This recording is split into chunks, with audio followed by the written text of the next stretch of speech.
One of the things that I see happening throughout 2022 is going to be they're going to make these Tic Tacs, and these Tic Tacs come in many different shapes and sizes. They are sometimes cylinders, they are sometimes motherships, they are in all different types, shapes, and sizes. But what we're going to be seeing is we're going to be seeing these Tic Tacs, also called UAPs. That's the new terminology as well. We're going to be seeing them actually going and engaging civilian ships and vessels in a hostile, aggressive manner. They may not be killing people yet, but they will be doing things to disable ships, disable vessels, have real physical confrontation, because at this point they need to ratchet up the fear more than what it's been. It can't just be this, the Tic Tacs appeared and they zipped around and then they disappeared. They're going to need to kick that up a level. You're listening to Exopolitics Today with Dr. Michael Salla, your source for the uncensored truth regarding the human, extraterrestrial, global, and political agenda. Click the like button and subscribe to this channel. And now, here's Dr. Michael Salla. Well, it's my great pleasure to welcome John DeSouza, Special Agent John DeSouza, to Exopolitics Today. He has had a distinguished career in the FBI. He was for 25 years working in counterterrorism and paranormal. He had a law degree. He acted as an attorney with the top secret security clearance, working for the US government, and also helped the FBI collect the famous X-Files. And so this was something that was used in the popular show, the X-Files. So I welcome John DeSouza to Exopolitics Today. Oh, thank you, Michael. It is great to be here with you on Exopolitics Today. It's good stuff, amazing stuff, very important, and something that I'm really excited to discuss with you. I kind of feel like you are the originator of exopolitics and the ideas behind what it means and what it is. And so it's just very exciting to be here with you. I'm really looking forward to your upcoming seminar on 2/26, the exopolitics paradigm shift is upon us. And I will be stealing that phrase from you. I think you'll be okay with that. It's great phrase. And I look forward to discussing that too. Yeah, well, you've done a lot of work in these paranormal cases that the FBI has been looking at, and you had an interest in strange stuff, or what we call high strangeness, in the kind of UFO exopolitics field, and that was something I remember you telling me. I mean, we actually did spend a little bit of time together in China. We did a tour together, so that was great. You and I, Laura Eisenhower. And we got to talk about your background a little, and you shared how interested in paranormal cases, why the FBI. So can you kind of like explain how it is that you, as a young investigator just beginning your career, somehow got interested in these cases that many experienced FBI agents weren't interested in? Yes, for your audience, I'm John DeSouza. As an FBI agent for over 25 years. I was also, many of my cases were used for the first season of a show that was back in the 90s called the X-Files. It was very interesting stuff, and my bosses at the FBI eventually called up the creator, Chris Carter, of the X-Files and told him to cut it out, to stop using real cases, and he basically agreed, and they were able to continue the X-Files. But the importance of the X-Files is that the X-Files actually opened up human consciousness to a lot of these things that are happening today, things that were unthought of, impossible to even consider back in the 90s, and yet here we are, and here we are going through them today. So that was really the super importance of the X-Files. And when I first got into the FBI, I got in because I was actually looking into what I considered a paranormal case that was going on back then. It was a couple of bank robbers that actually displayed superhuman abilities and killed and wounded a bunch of FBI agents, while themselves they were fatally shot. They were fatally shot by high caliber weapons, and yet they were able to both get up. And this was the case of the Miami shootout in 1985 that occurred with a couple of criminals named Maddox and Platt. And it was, at the time, it was a huge scandal because the whole country wanted to know how could these two hillbillies wipe out an entire squad of FBI agents and police officers while they were themselves fatally shot through many areas. And so when I first got to the FBI, I looked into that, and I was able to speak with a couple of sheriff's deputies that worked that case. And they were able to show me that they were sent to the apartments of these guys to try to find some kind of drugs. At the time, the popular drug for that sort of thing was something called PCP, angel dust. And so the FBI told everyone, oh, these guys were loaded. They were loaded to the gills with PCP angel dust. That's the only way they could have done what they did. And so that's what the preliminary thing was that they told everyone at the FBI headquarters. And of course, it turned out not to be true, because then their blood work came back and showed that they didn't even drink any beer before they performed these incredible acts. They actually just had a couple of cigarettes, nicotine, a little bit of nicotine in the blood. That's it, nothing else. But when I spoke to these deputies, they were able to tell me that the only thing they found out of the ordinary in their apartments was this altar, an altar to the Norse gods, where they would burn incense and sacrifice to different Norse spirits. So what I was able to determine at that point was that's how they did it. They did some kind of sacrifice and were able to get these berserker spirits to come and inhabit them and help them to do exactly what they did. And so I told the police I was working with, that's the answer. That's how it happened. Anyway, the FBI was not very happy, the brass, when they found out that I was looking into that, and they actually they tried to make sure I didn't graduate, but I still graduated from the FBI Academy because I was prepared for the things they were going to be doing. And I was able to graduate, but when I went to my first office, they said to the people at my first office, let's load this guy down with paranormal cases. He appears to like that sort of thing. So let's give him everything he can get and make sure he's real busy with that sort of thing. And they did. And so that's how I started working paranormal cases, and that's how it came up eventually. It was pretty crazy, but that's how it all started. Amazing. So as a young FBI agent, you just were curious about how these guys displayed these supernatural abilities. Now, do you think it was just a matter of them channeling these Norse gods or being possessed by those spirits?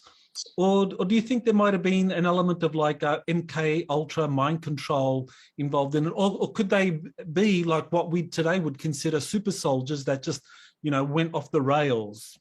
Yeah, I think it was a channeling. It was the first couple of things that you said. It was a channeling or an indwelling or some kind of invitation to these spiritual entities because they were not candidates for MK Ultra conditioning or super soldier programs because they were just run-of-the-mill criminals. They had no kind of stability or extraordinary abilities that they displayed.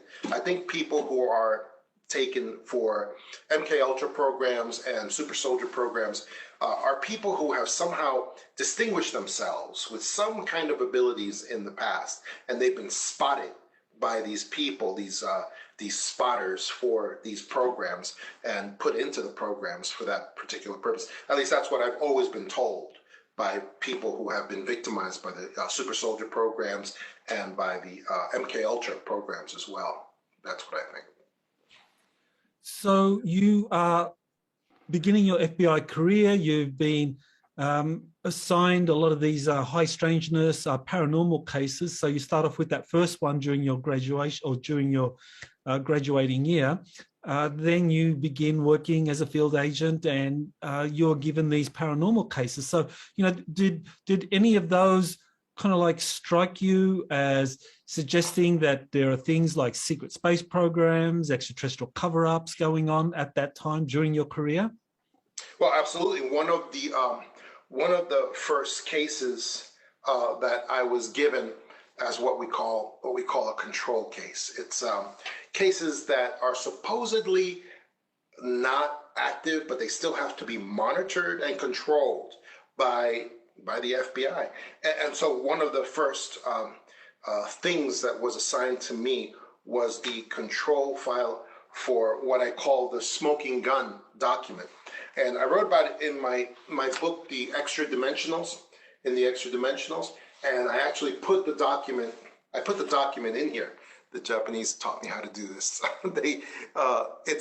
It's right here. It's a one-page document, and it is assigned to the FBI, and it has the serial number 6751, and it's called a Memorandum of Importance. It was written by an FBI agent who was undercover at the time, and he basically wrote that he has an alien informant who is telling him information about what the aliens are really up to, why they're here, what they're doing.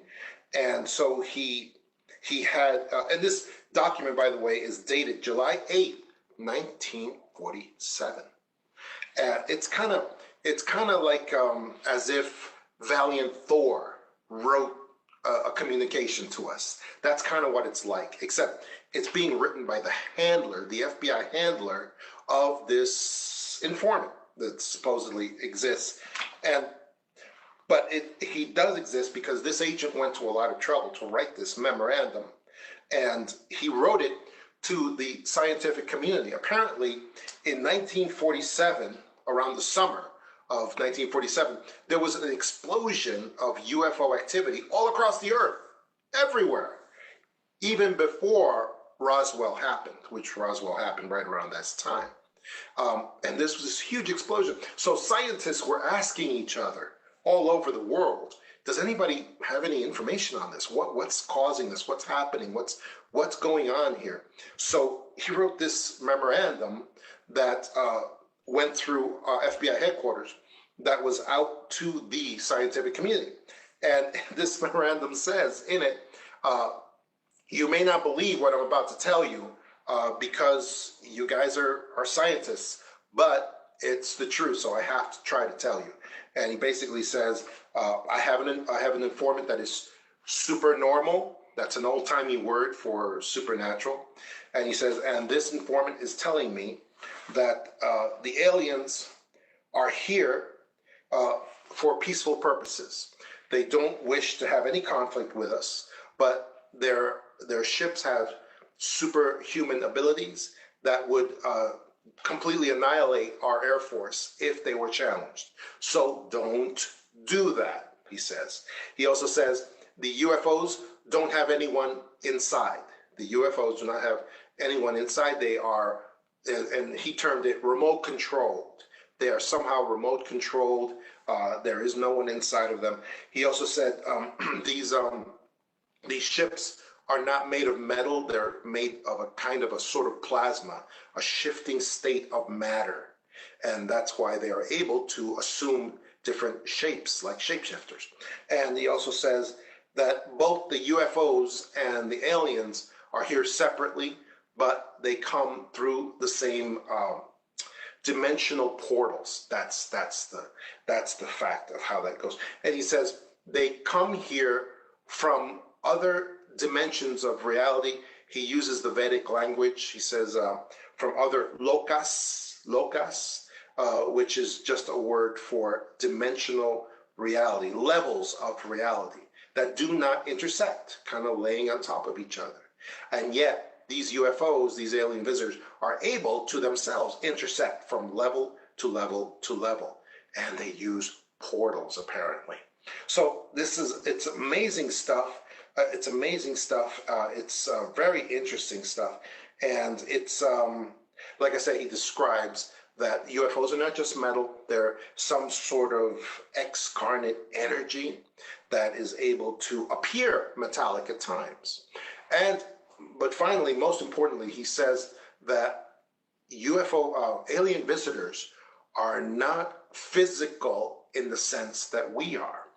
He says that they can apparently assume physical guise for short periods of time. Same with UFOs. Same with the UFOs. He says the UFOs are not purely physical in our sense of how we think of physical. He says they can assume physical guise for short periods of time. So anyway, I see many of the things in this document were borne out in the years that followed shortly afterwards. For instance, the 1952 invasion of Washington D.C., where we saw a full-on invasion of UFOs over the Capitol, over some of the most protected airspace in the United States. And we had for 2 weeks, for 14 days, we had, in 1952, we had so many of these UFOs come into our airspace. And it was the first and only time that in the Western world that an entire Air Force was sent out after UFOs. And it's never happened again. And the reason is because our Air Force was humiliated by those ships, by those UFOs. They proved to be enormously superior to our jets in every way. And they showed our jets that they could have destroyed them like that. They did over-unders. If you go read the Condon report, I believe it is, the general's report of that day, he basically told the truth of everything that happened. Because there were too many witnesses. There were just too many witnesses. He had to tell exactly what happened. And those UFOs did over-unders. They did loop-de-loops around our jets. They did forwards and backwards. They did incredible things that really show that they could have destroyed every one of those jets. And that's why never again has the entire Air Force been sent out after UFOs. So many of the details that are in this memorandum of importance, dated July 8th, 1947, many of these details have been borne out as substantiated by events that occurred in the years right after this memo was issued. Yeah, there are actually a lot of memorandums in the FBI vault for those that are interested in Freedom of Information Act documents that describe instances where different FBI agents are giving reports, typically to J. Edgar Hoover or his subordinates, talking about what informants are telling them about UFOs, about crashes, about aliens, and so forth. So yes. Can you kind of like explain? It's at, I'm sorry to interrupt you. It's at vault.gov.fbi, or no, sorry, vault.fbi.gov. That's where it is. And there's actually, once you go there, there's subheadings that actually say paranormal cases, supernatural cases. And you can actually go to those tabs and open those up. It's fascinating stuff. I'm sorry, Michael, go ahead. Yeah, that's okay. So I just wanted you to kind of like comment about how much credibility do we give to these kind of reports where an FBI agent interviews an informant and submits a report up the food chain to the director or so forth. I mean, are these reports that are kind of given minimal attention? Were they given a lot of attention? I mean, today, you know, they tend to be dismissed by the mainstream media and public officials, but you as an FBI agent having access to these things from 1985, you know, were these things that you took seriously? Were they part of the kind of investigatory toolkit you had to be able to understand what's going on? Yeah, these types of reports are taken very seriously by agents on the ground, let's say, rank and file investigators in the field who have to deal with these things all the time. Now, whether FBI headquarters at the higher levels, whether they take them seriously is a different matter. They tend to try to bury these things and hope that they go away, because nobody wants to be investigating paranormal things and then be ridiculed be ridiculed in the law enforcement community. That was when we actually had a law enforcement community. We no longer have that. Now we have other stuff, but it's not law enforcement. So it's taken very seriously by people in the field who have to work with these communications. They have to use these communications to further their own investigations. So yeah, I think the stuff is taken as quite serious, as important as actionable intelligence. That's the term that we use when we know something has a sufficient indicia of reliability that we have to do something with it. We have to move forward with it for our other investigations that involve this sort of thing. It's like a lot of different people pursuing the same serial killer. When they come across the little signature moves of this particular serial killer, they have to put it together with other clues so that other investigators can work on the same case. That happens all the time, all the time. It's very, very important. What's different is sometimes when people read these communications, they believe that they say something different from what they actually say.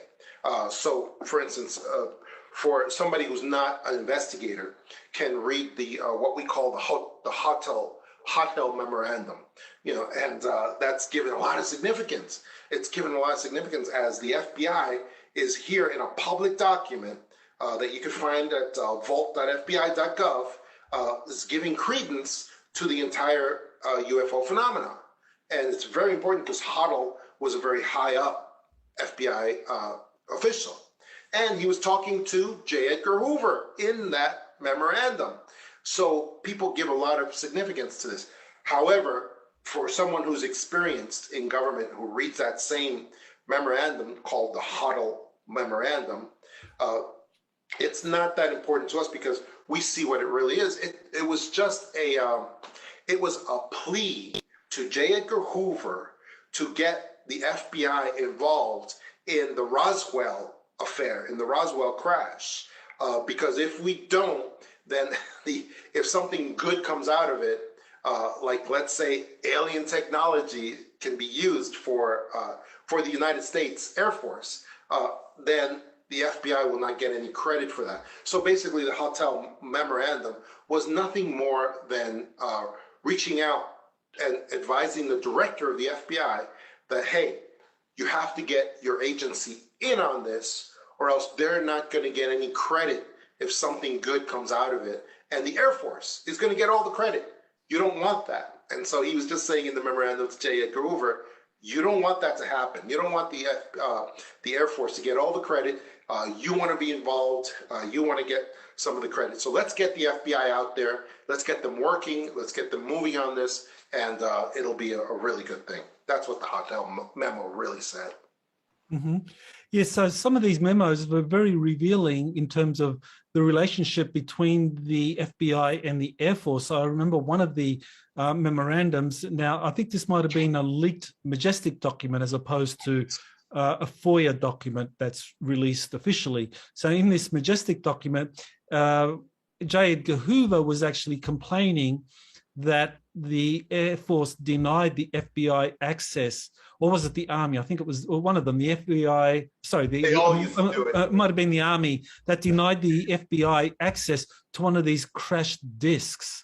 And Hoover was complaining, saying that the Army got the disc and took it away and didn't give us access. So he was kind of like complaining about that. So can you kind of like explain, what's going on here? Why would the Army deny the FBI access to crashed flying saucers in 1947? Well, that's just regular jurisdictional politics. The Air Force knew that they had, and the Army knew that they had something very precious here. They didn't know what it was, but they knew it was something precious and important, as it turned out to be later.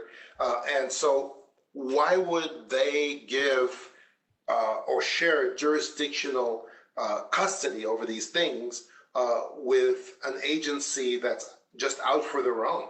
I mean, for their own benefit. They're not, and they probably don't have the expertise, really, to really decipher a lot of this evidence and really know what it is. They would just have to defer back to the Air Force anyway for expertise. So what was the purpose of letting the FBI be a part of this? And so the FBI has encountered a lot of that over the years.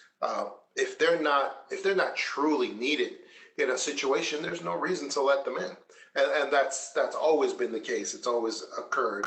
And usually that kind of conflict goes right back to the president.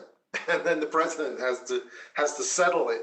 And he has to say, no, FBI, you don't really need to be there. Air Force, you've got the ball on this, and just go ahead and run with it. That's the way it's been ever since. Yeah. It seemed to be that the attitude of J. Edgar Hoover was that, well, the Army and the Air Force, they get us to do the kind of menial tasks of just interviewing witnesses, finding out what might be happening. But then when it comes to the actual substantive materials that need to be investigated and so forth, that they were denied access. So that's, I guess that's the jurisdictional issue, that the FBI didn't have the kind of expertise to really understand what was coming that had this kind of otherworldly component to it. Exactly. And that's the way that it's always been. That's why when the FBI was in our new multi-jurisdictional phase back in the 90s and after that, the FBI tried to overcompensate by being super deferential to other agencies, and we've always tried to do that when it was a real organization that had integrity and so forth. So, but a lot of that's changed now, as you know. Mm-hmm. Yes, we'll get into that. One of the things that, one of the cases that really interested me happened in 1989, and that was the abduction of the Secretary General of the United Nations, Javier Perez de Cuellar, in New York City. And Bud Hopkins did a big report about it, and there was a book written that he wrote a book about that particular incident. And there were a number of witnesses describing this abduction that took place one evening in New York, and that the Secretary General was involved. And apparently there were a couple of agents that were involved as well. Now, it wasn't clear whether they were FBI agents or CIA agents, but did you know anything about that case from 1989? I'm sure I've heard rumors about it here and there. I do know that Javier de Cuellar was not a greatly a paragon of strength, a tower of virtue of any kind. So I don't see him surviving that kind of an attempt on himself intact in any way. Was he the one that was kidnapped? Yeah, he was apparently abducted by aliens, taken up in one of the craft, and essentially he reported that he was told that if the United Nations went ahead with the disclosure plan, apparently in 1989 there was a disclosure initiative that was actually being supported by a number of world leaders, that the aliens said that they didn't want that to happen. And so they threatened Perez de Cuellar and world leaders that if they went ahead with their plan, that the world leaders would be abducted and taken away. And that was something that Stephen Greer, actually, he talked to Prince Adam, I've forgotten his full name, Prince Hans Adam, who from Liechtenstein, who told him about the incident and that he was part of that incident. And he actually he told Greer that this was the threat that the extraterrestrials gave.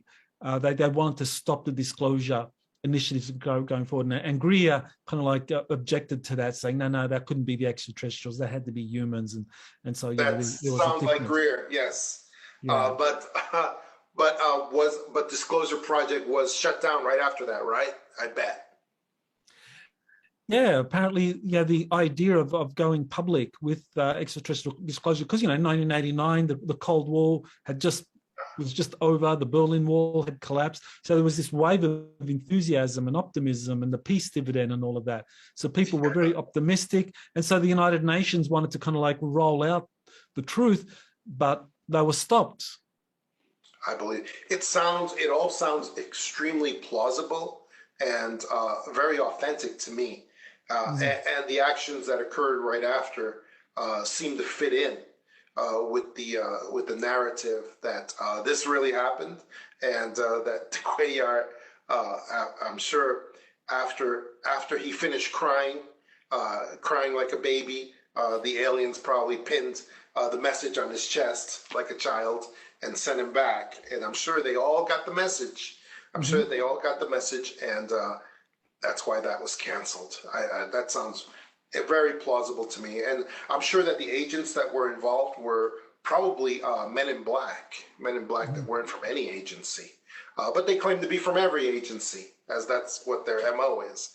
So yeah, that sounds like a very plausible story. And yeah, I do believe that there are aliens that definitely did that when that happened. You know, you mentioned the men in black. I mean, there have been people that talked about it. I think Albert Bender back in the early 1960s, or actually I think it was the late 1950s, started talking about the men in black, and he was writing a book about it, and then he was threatened and stopped.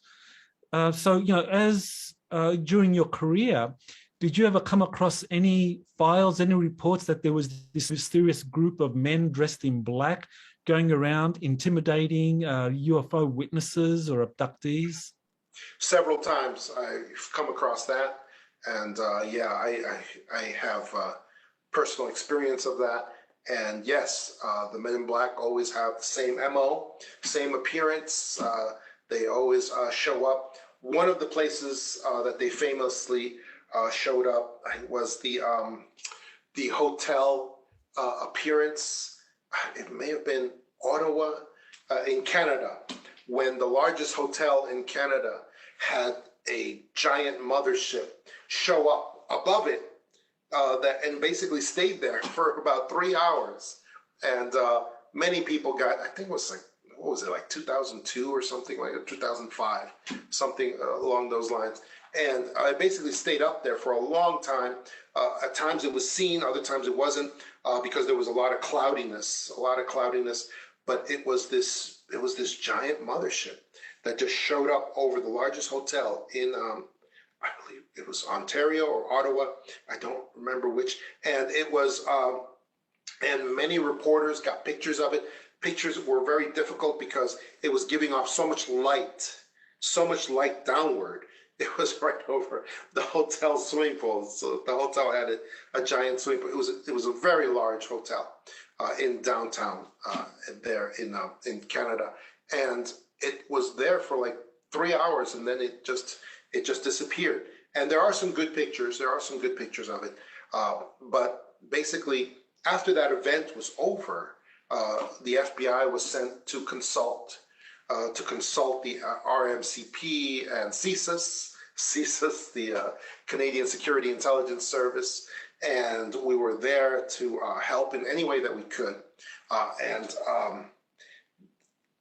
every witness that we spoke to, that we encountered, were like, "You guys were here already. You guys were here." And then, of course, you look on the cameras and you see these men in black looking very intimidating and coming in to witnesses. And instead of interviewing them, they were kind of interrogating them and being very intimidating, and telling the witnesses that they must speak to no one else about this ever for any reason. And that was a huge debacle, because it involved so many different agencies that all were like, why are they telling us that the FBI was there already? Why is this going on? This is a different country. It's Canada. You're not even allowed to be talking to our citizens unless you're with us at the time. Like, what's going? And we had to tell them, no, it wasn't us. Look, here's the CCTV. Here's the men in these ill-fitting black suits. Which for some reason, I don't know why, they were on camera, and their black suits were sometimes too large, sometimes too small. It was very strange. Like, they're very strange the way that they would appear. Their appearance was always strange. and they would just intimidate witnesses. And that's just one instance. I mean, I've come across these men in black. What happens is there seems to be some kind of automatic alarm that goes out to them. If anyone comes across any bit of alien technology, anything that can be purported to be alien technology or based on alien tech of some sort, they somehow get some sort of automatic alarm. They know exactly where to come. They know exactly where it's hiding. Like if you take some alien tech and hide it somewhere, they know where it is. They don't even have to ask you. So we don't know what that connection is, but apparently it's there, and they get some kind of alert of some sort when these sort of things go on. And we still don't know. We don't know who they work for, but we know that. But I don't believe they work for human authorities at all. That's what I believe. Very, very important point there. And now, one of the most interesting cases that I often kind of hear about in terms of people citing the FBI and these FOIA documents is the Nikola Tesla's papers in 1943 were essentially confiscated or examined by the FBI in terms of their national security value.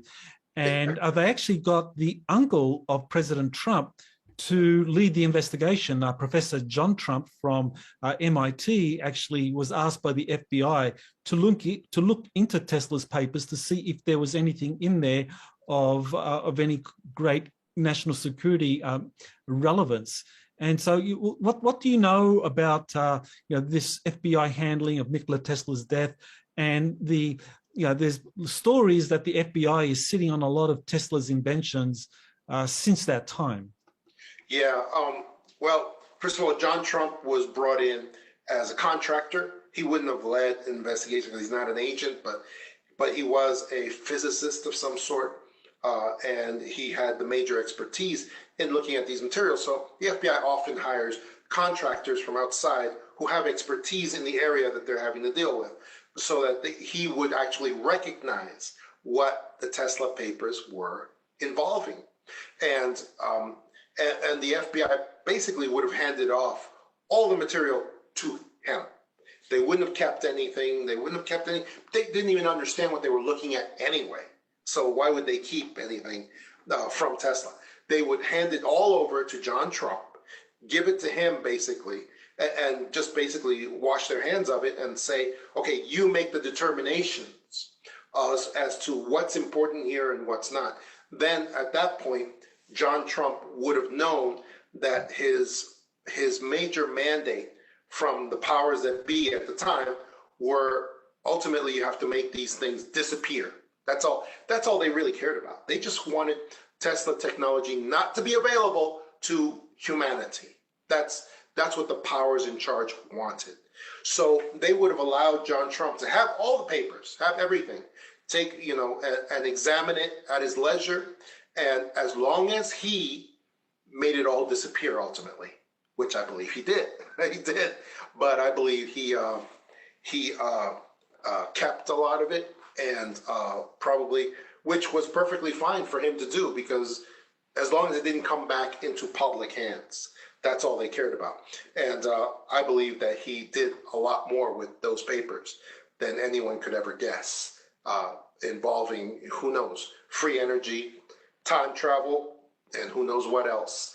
And I believe that's the sort of thing that he did with those papers. Yeah, very interesting, the role of John Trump in all of this, because he was at MIT, and MIT was actually one of the places that helped with the investigation of the Roswell crash. And so you would think that John Trump, given his expertise, his knowledge of the Tesla papers, how high voltage electrostatics operate, principles of anti-gravity, that he would have actually been part of this MIT involvement in the investigation of the Roswell crash material. So yeah, the Trump family definitely has a role in all of this. Is there anything you kind of know about the Trump family and their involvement in these? I think that's definitely true. that John Trump was probably able to get even more relating to alien tech from the Roswell affair as well, because the FBI would have considered him very reliable. Also, the FBI actually wouldn't have cared that he actually kept all the papers and did whatever he wanted, as long as it disappeared. That's all the FBI cared about. The stuff disappeared. And so I think that John Trump did a lot of work with those papers and with Tesla's material. And that could actually explain the possibility of time travel with the Trumps, where we see these books from 1899 that were written about people named Baron Trump and also Don Trump as well. And these books are fascinating. I would recommend anybody take a look at them. You're going to have to put a lot of links at the bottom of this video, Michael, when you're done. You can tell this is Wycliffe to possibly to do that, take care of that for you. Yes, yes. Well, one of the interesting FBI files that I came across was talking about Tesla, and it was examining a book by Margaret Storm, who said that she had information that Tesla was from Venus, and that Tesla himself believed he was dropped off as a baby from Venus. And there were other investigators like Arthur Matthews, author of the book Wall of Light, also talked about Tesla coming from Venus. So that, here's the FBI finding out, what does this woman know about Tesla and his relationship with the Venusians. Do you know anything about that? I think it sounds plausible, because it would explain Tesla's extraordinary superhuman abilities that he appeared to have. And the only thing it doesn't explain is, why did he allow himself to be defeated by Thomas Edison and the powers that existed at the time, when he tried to bring free energy to the people of the world, of humanity? If he really was from Venus, then you would hope that he had some kind of extraterrestrial help for what he was trying to do. And so it's the only thing that's not explained is, why did he allow himself to be defeated by these great powers like Edison and his money cronies, who did not want to see free energy in the world, because it didn't help them to maintain their riches. You know what I mean? Yeah. That's the only thing I can't see. If he really was from Venus, then why didn't he have experienced victory on these topics? That's what I'm saying. Yeah, I think he was too much of a humanitarian. He believed in goodwill, and that's explained because, I mean, he would have been a multimillionaire. He could have been a billionaire, because he owned the patents, or he had got a percentage of all the patents on all the AC generators that were being built by the Westinghouse Corporation. But when the Westinghouse got into trouble because he was being leaned on by big banks and JP Morgan and his rivals, Tesla tore up the contract and he just said, no problem.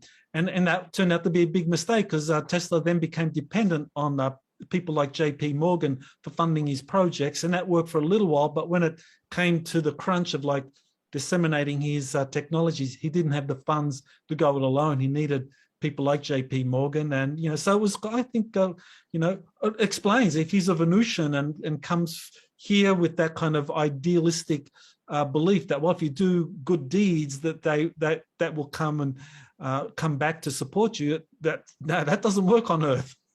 Yeah, absolutely. In this density, what we're finding is that people must understand the existence of evil, even though it's so far away from what we are. It's so far away that people have a hard time even acknowledging that it exists. But if you don't, then all it does is it gives them the opportunity to have success on all the evil plans that they have. That's what we're facing right now. Mm-hmm. So you started your career in the FBI in 1985, and you were there for 25 years. Around 2010 or so, I guess you retired. So what why did you retire? Oh, I had completed my 25 years, and it was from 1988 until 2013. And so I completed my 25 years, and at that time, we had a famous bad person who was being put in charge of the FBI. It was a bagman for the Clinton Foundation who was known as James Comey. He's a very terrible individual. Everyone throughout government knew exactly who he was. We used to call him the Cardinal because he would pretend to be a religious holy figure who was above reproach, but at the same time, he was working for Hillary and for Bill Clinton. He was working as a bagman for them to get rid of any investigations that were going on against them. And he did that throughout government for like 20 years. He did that. And so at that moment in 2013, I think it was around November or December, was when we were finding out that there was no way to avoid him being put in charge of the FBI by what's his name, by the renegade. He was putting him in charge. We couldn't avoid it. We tried, and nobody cared. And so at that moment in, I think it was November 2013, is when he was put in charge of the FBI, and that's when I decided to leave. And actually, he found out who I was when he was coming in to being in charge of the FBI, and he actually tried to have me fired before I could even retire. I had like 60 days to retire, and he actually ordered his minions to come after me and try to get me fired based on something before I could retire. It was a real ugly story.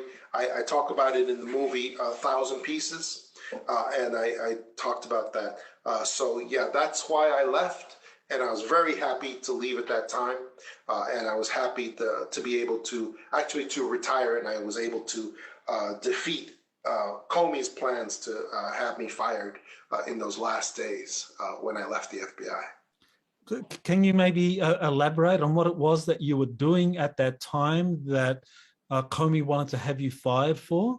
Oh, it was because I was talking to higher ups who were actually talking to each other about trying to avoid having this borderline criminal put in charge of the FBI, because they knew it would come to no good. It would come to no good. They knew it would end up very badly for the FBI. However, the higher ups decided that they couldn't do anything, and Comey found out that I had been talking, that I personally had been talking about what a terrible person he was, and how everyone in government knew that he was working for the Clinton Foundation for like the last 15, 20 years. And that was basically all he did in government, was to put out fires for the Clinton Foundation. And so he found out about that, and it made him very upset. And so he made it one of his first orders of business to try to have me fired at that time. And so he had some cronies come, I call them the angels of death, come to where I was, and to go through all my investigations and try to find something, anything that they could pin on me as having been done wrong, so that they could use it to fire me. That was what they did. Mm-hmm. And luckily, I was able to get some help on that. I was able to get legal help and spiritual help.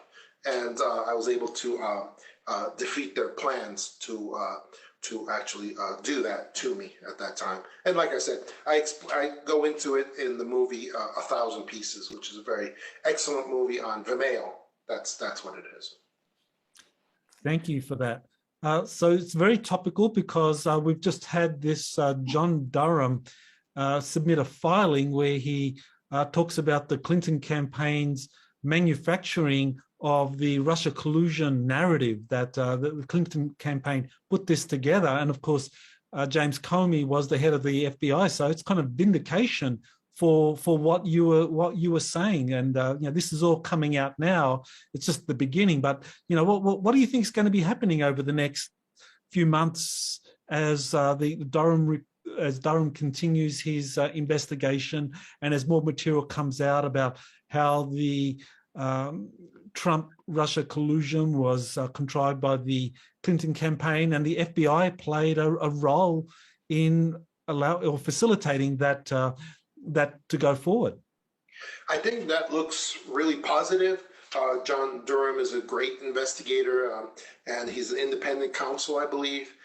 So he should be doing some great things. The only thing I don't really see is our civilian Article 3 courts being able to handle these. Our court system has been so corrupted by outside influences. I don't see. I really could see Durham preparing these cases, getting them ready, but I think he has to somehow hand them off to Article 1 military courts to basically handle. That's the only way I see this happening, because under our civilian jury system, our civilian system has been proven to be corrupt over and over and over again.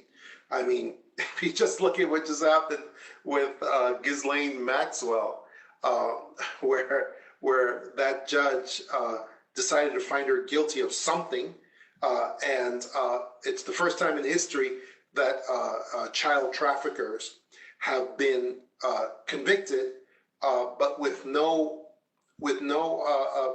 trafficking clients, no clients that have been named or charged at all, none.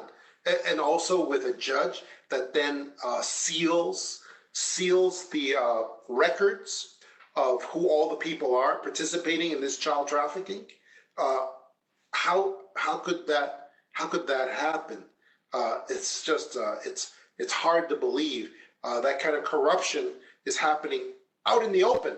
And now, of course, that judge is being rewarded with a Court of Appeals appointment, the highest next, except for the Supreme Court. That's the highest appointment for a judge possible. So the rampant corruption of our, I believe it's Article 3 courts in the civilian world is it's just off the charts. It's like a banana republic at this point. So I don't see that our civilian court system is going to be able to handle these Durham cases that are being put together. I think it's possible he's preparing these cases, but he somehow is going to hand them off to Article 1 military courts. That's the way I think this is going. And it's hard to imagine, but I think that's the only choice that we have here. That's very, very interesting. I wanted to raise an issue that came up in the mid 1990s, and I know it's something that you're interested in as well. There was this a Canadian researcher by the name of Serge Monast, and he began researching the idea that the governments, a number of governments, the US government, the Canadian government, were collaborating in putting together a fake alien invasion. And he began to put together this material, and he came out with a book. And not long afterwards, I mean, he was found dead, and a fellow investigator was also found dead. He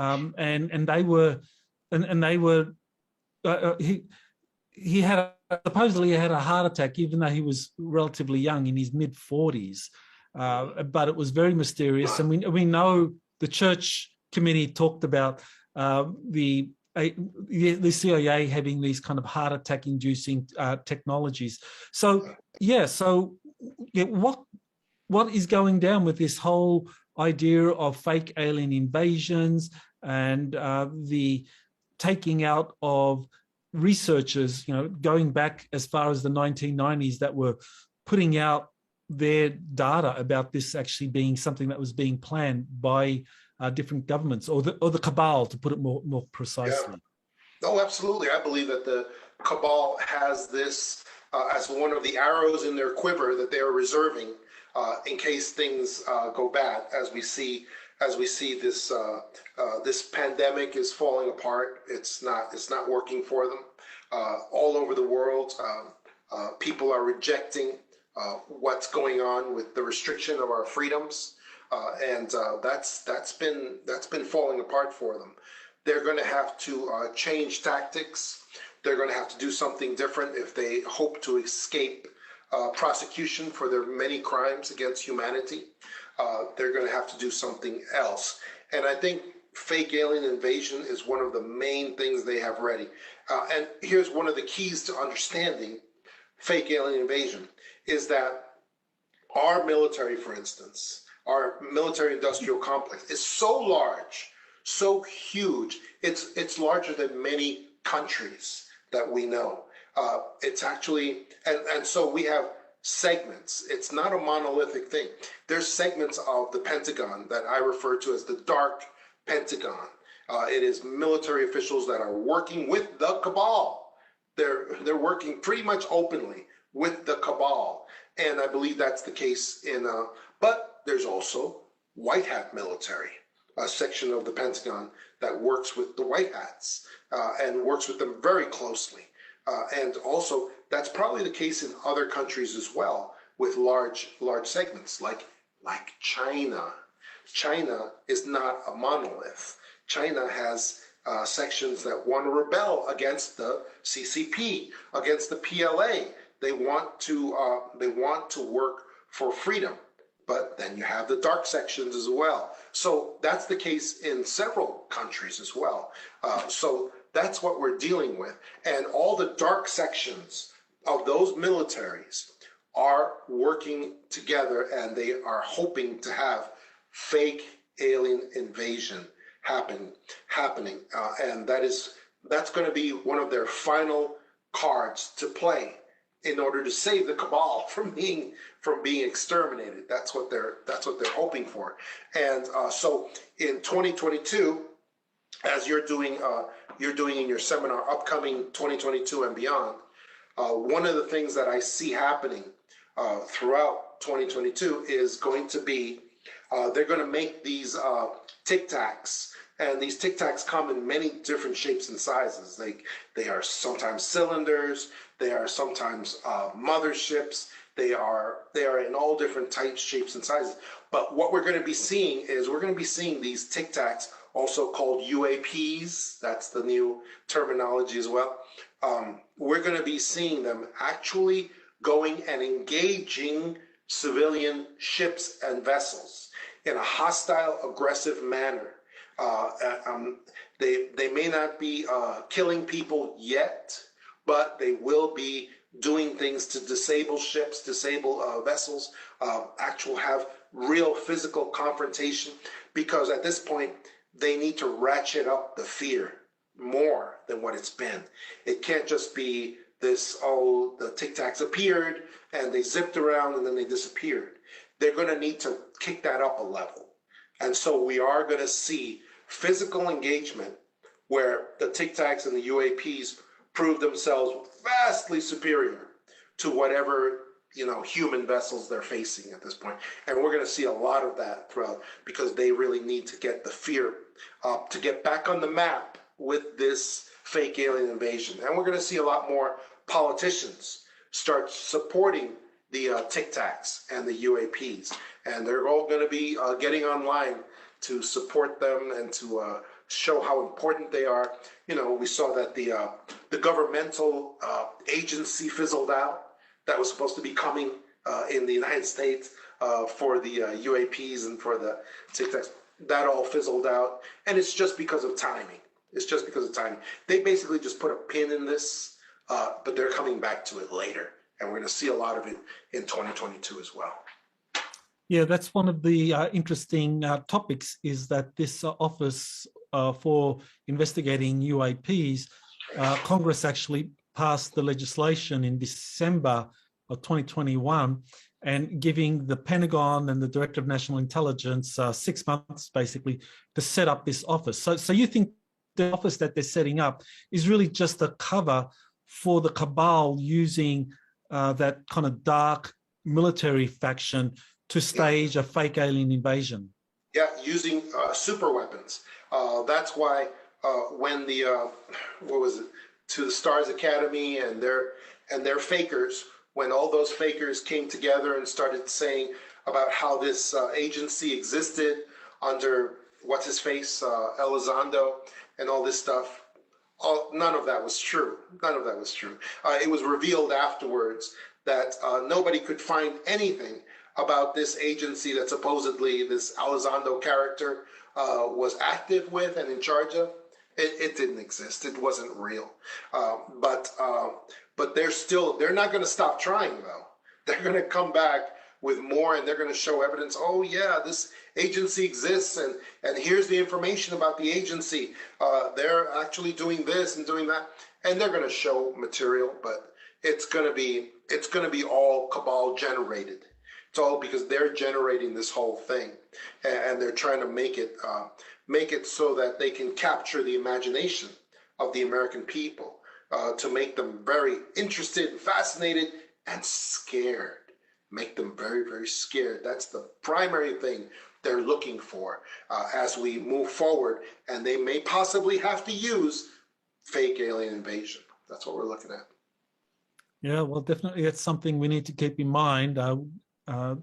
So your book, The Extra-Dimensionals, in the last 20 pages, you have a number of predictions, and one of these predictions really kind of intrigued me, where you talk about the release of some sort of mechanical AI life that will threaten humanity. And, you know, that's very interesting given that this movie just came out, Moonfall. I saw it, and it talks about exactly that there's this mechanical AI life that has been hiding on the moon for a long time, kind of like, and then at a certain point, it becomes active, changes the moon's orbit, and you know, I don't want to do the kind of the spoiler thing and tell people what's going to happen. Don't spoil it, Michael. Yeah. So, but yeah, that's very interesting that you talk about that. So, what made you come up with that prediction, and you know, involving the moon in particular?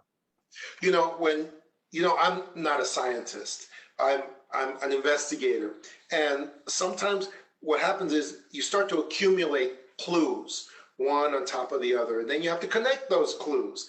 And sometimes those clues lead you to preposterous results as your conclusion, and yet you got to report it. You got to report it. When I was in my book, The Extra-Dimensional, in the last 20 pages, I wrote up some conclusions, some predictions that I didn't know why I was writing them, except that that's where the clues led me. And one of them is, you know, we found out in the last like 10 years or so, we have found out that the moon is, for one thing, it's hollow. We know it's hollow.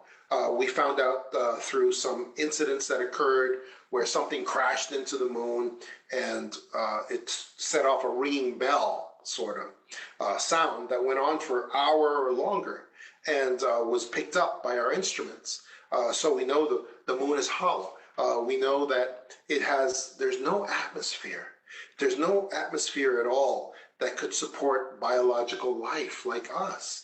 And yet, we also know that there was some tremendous power, some conscious power on the moon that I think it was in 1972, said to all the nations in a very powerful voice, you guys better not come to the moon anymore. Don't try to land on the moon anymore. And you guys cancel your space programs right now, right now. And I believe it was 72, maybe it was 77, I'm not sure which. But in that year, the Soviet Union, the United States, and other major countries suddenly canceled all their space programs. And there was never an explanation for that. None. They said some things about budget cuts that made no sense at all. But there was never any sort of explanation. Even NASA, an organization that is formed specifically to spread disinformation, to create cover stories. That's their whole purpose. Even they were not able to come up with a good cover story. Why did we stop going to the moon for like 30 years or longer? It just made no sense. Well, that's another strong clue. Some sort of power on the moon advised all the nations, don't come here anymore. And it made it a credible threat somehow. I don't know how, but they made it a credible threat. And there's many other clues that come together with this, that I finally made the prediction that the moon would be opening up, and releasing some kind of mechanical life. Not life as we know it, but some sort of mechanical life that has consciousness, that can make decisions, that can make announcements to the people of Earth. And to this day, I really don't believe anyone's been back to the moon, even though we have China, we have India with this wonderful film of them landing rockets on the moon recently. I tend not to believe that any of that is true, because I believe that power is real, that power is on the moon, and that power is determined that we not go back to the moon. That's why we have so many people and so many things talking about going to Mars and landing on there when we haven't gone to the moon, basically. It's a very strange sort of anomaly, but it's more clues that you put together. And all of these clues finally led me to this conclusion that some sort of mechanical AI life will come out of the moon. It will open up, will come out, and will threaten humanity in some way. And as we know, Hollywood works hand in glove with the cabal to create predictive programming. And whenever they have these sorts of plans, Hollywood will always release some kind of movie to implant this idea into the human consciousness, so that when it happens, it will be plausible. It'll be like, yeah, that could happen. And that's one of Hollywood's jobs. And that's why I believe we see this movie, the movie Moonfall, that is occurring right now. I urge everyone to see it so that you'll have an idea what's to come, because I do believe it will come. And I'm going to see it this weekend, and I hope everyone else will. Very important to see and to be aware of these sorts of things. Yeah, it's a fascinating movie, and it certainly fits your prediction there. One of the things that kind of like really intrigues me about what it is that we are going to be facing in the months ahead and the years ahead is exactly how this predictive programming is going to play out with getting people to buy into this kind of alien invasion. I know back to this Canadian researcher, Serge Monast, from 1985, and I think his book was only published in French, not published into English, and it was called Project Bluebeam. And so he was talking about it back then, and he had data on it back then. But he said that at that time, the governments and the military that were planning this didn't have the technologies and didn't have the kind of public conditioning ready, that the public wasn't programmed. The predictive programming hasn't reached that level of sophistication for the public to be ready. But it sounds like now they are, and certainly we've seen. I mean, I'm a foreign national living in the United States, and I'm just amazed at how easily a large segment of the American population bought into this utter nonsense that somehow Donald Trump was colluding with Russia, and that the election was stolen by Russia using Trump it was just colluded. It was just fabricated out of thin air, but yet nearly half of the American population believed it. And so, that makes me think that, well, if they can pull that off, maybe they can pull off this Project Bluebeam or this fake alien invasion. Yeah, well, this, what you just said, exposes this point that I believe you will relate to immediately, which is that this what's going on now with Russia, it really shows that the leadership of the cabal that is trying to destroy humanity, that they really are reptilian. They have no creative imagination. They have to come back to the same methods and techniques over and over again. They can't invent something new. They just can't, because they are reptilian-minded overall. And so this thing with Russia, if people want to know the real purpose behind it, the reason the cabal is so intent, and they've been intent on Russia having a nuclear war against the United States since before Hillary was running. I mean, when Hillary the evil queen was running to be president of the United States, she was already saying, "Oh, we have to be at war with Russia. Absolutely, we will be at war with Russia. This is so important." And then they've been creating these scandals against between Russia and America ever since then, and it hasn't stopped. Right to today, they're creating, they're using their corporate media to put out all this nonsense. Oh, Russia's sending soldiers here. Russia is sending soldiers there. Oh, Russia is getting ready with some tanks over here. None of it is true. None of it is true. It's all just invented. And the reason is because the cabal knows that their two greatest enemies in the world right now are the United States under Donald Trump and Russia under Putin. They know that those are their two greatest enemies that are basically working together to destroy them right now. And the only other country that has sufficient power to really damage the United States is the nuclear arsenal of Russia. They're the only ones who have any kind of a nuclear arsenal that could actually compete in any way with America. I mean, truthfully, no one can compete with America's arsenal. They just can't.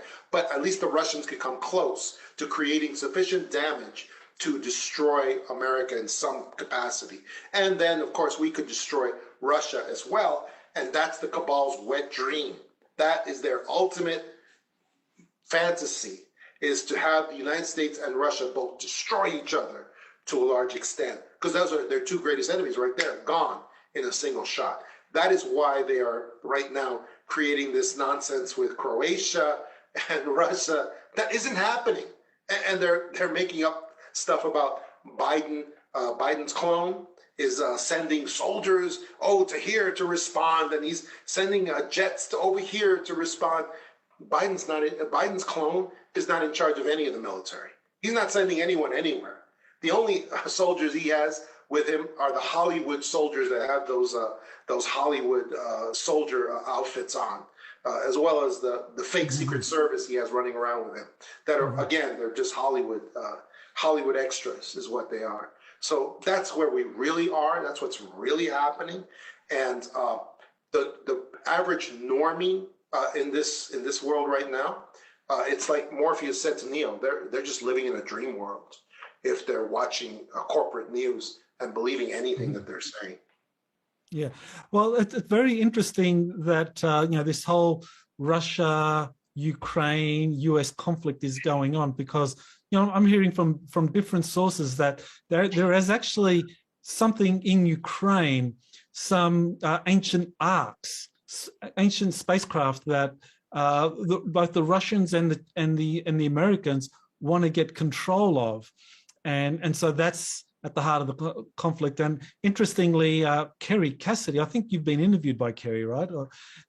She's just put out an article a week ago, I think, where she's talking about Russians and Americans are actually going into the Ukraine to fight against an extraterrestrial group that is appearing through some portals or stargates there. So, very interesting. So I think, like what's happening in Ukraine is, if you just stick with conventional geopolitics, you're not going to get anywhere. You have to bring in exopolitical. Right. And the exopolitical factor is that there is something happening in Ukraine that goes beyond the conventional, and that it either has to do with portals or it has to do with ancient arks being activated and being found, and that everything we're seeing over Ukraine is just theater. It's just theater. That in fact the Russians and the Americans, at least the white hats, are cooperating to kind of like deal with whatever is going on there.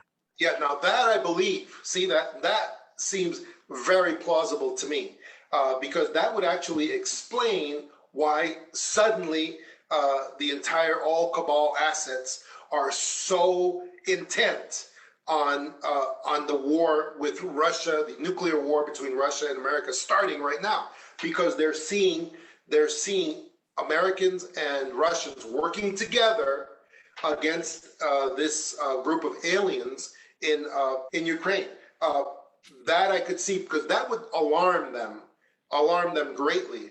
Because then the Americans and the Russians working together get their hands on some alien technology that, once again, would be to the great detriment of the cabal.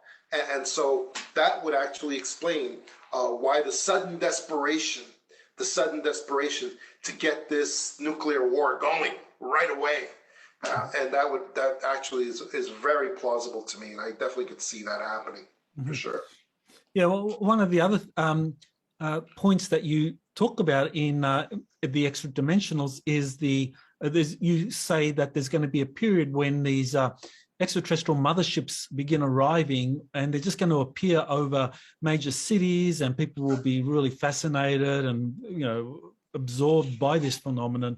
And so that's very interesting, because I'm getting from my sources that there are these ancient there's essentially a fleet of spacecraft belonging to a very highly evolved group of extraterrestrials has arrived recently in our solar system to watch what's happening with Earth and in our solar system, and that their arrival has triggered the awakening or the activation of all of these ancient arks that have been buried here for thousands of years, that were left there by ancient civilizations and ancient ET groups that were visiting, and that these are activating, and soon they're going to start floating up and actually floating over cities.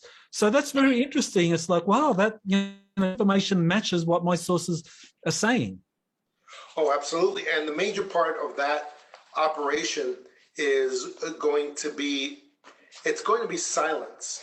It's going to be silence. It's going to be just seeing these things there, but they're not going to respond. They're not going to do anything. They're just going to create wonderment, fascination, and dread. That is their purpose. And so that silence is going to go on for a long time.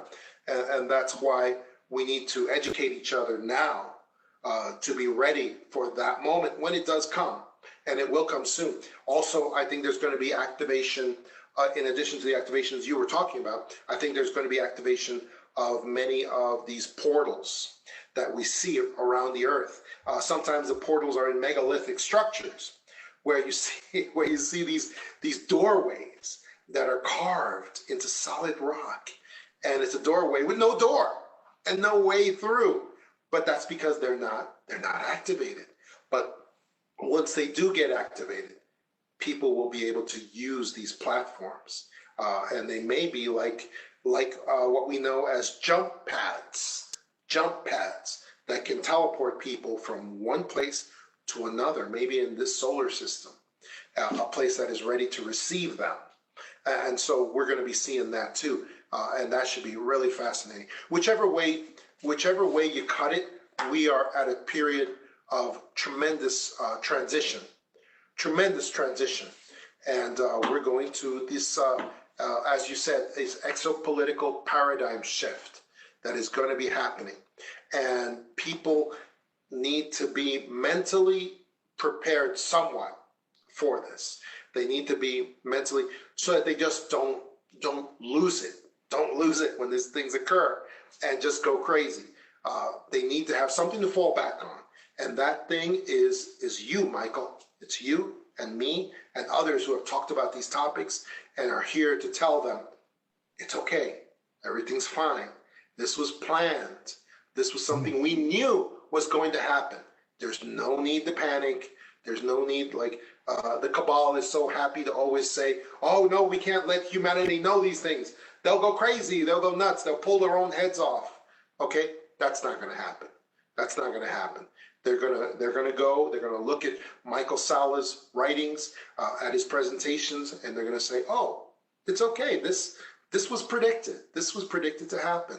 And now we just need to know what's gonna happen next. That's all. Yeah, well, this has been a fascinating discussion. I mean, it continues our tradition where you seem to always kind of like preempt me by talking about topics that I'm going to be covering in my presentation, because I'm going to be doing this webinar on February 26th and on the coming exopolitics paradigm. And here you are, your book, The Extra-Dimensionals, kind of covers some of that material. So there you go, preempting me again.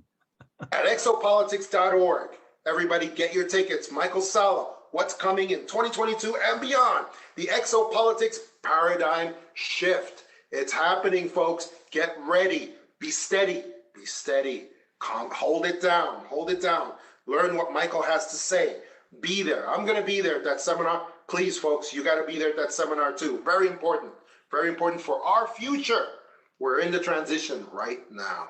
Okay, well, in preparation for that, I recommend that people buy your book, The Extra-Dimensionals, and read that, because that sounds like that's a real page turner. So where do people get The Extra-Dimensionals, John, and where do they find out about other things that you've written or you plan to do?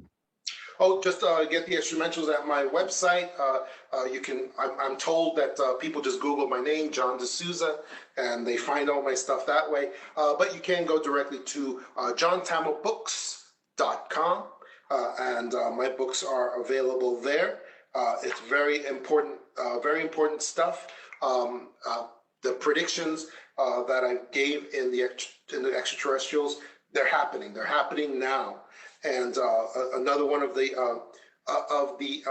predictions is that entire towns will be abducted by aliens. Entire towns. And when I explain to you how that's happening, it's happening right now, guys. But these events are being covered up by natural weather and catastrophe phenomena, supposedly. But that's a whole nother topic. So people can get my books, of course, are available on Amazon as well. And also I will be appearing with Laura Eisenhower and David Rodriguez on Wednesday, March 2nd. They have a bunch of channels between the two of them. I'll be appearing on all of them, basically. And I'm really looking forward to this. I'm looking forward to Michael's seminar and to the stuff we'll be talking about and discussing, because it's coming up, guys. Teotwalki. Michael can explain to you what Teotwalki is. Very important. And we're coming up on it very soon. Well, okay, well, I'll have to study up on Teotwalki. Find out what that is all about. It stands for the end of the world as we know it. Okay. Oh, perfect. At the end of the night. Very good. Nice acronym. It's not scary. It's a positive. I guess you officials, positive. you love your acronyms, right? I do. Oh, acronyms are everything. Oh, yeah, absolutely. Yeah, white hat militaries all over the world are cooperating to bring an end to cabal systems. So we have to be ready to assist in that, because it's going to be a war of all the peoples. And it's coming up. Well, thank you, John. You've been a fascinating guest, very informative, and I'm sure you've given people a lot to think about. So thank you, and all the best for your research. And I look forward to having you again back on Exopolitics today. Oh, thank you, Michael. It's been awesome. Good stuff. Really great stuff. Awesome. Okay. Aloha. Aloha. Join Dr. Michael Salla, the world's leading authority on exopolitics, as he explains the significance of all these recent events and what they mean for 2022 and beyond, in an all-new upcoming webinar on February 26th. Register today on exopolitics.org.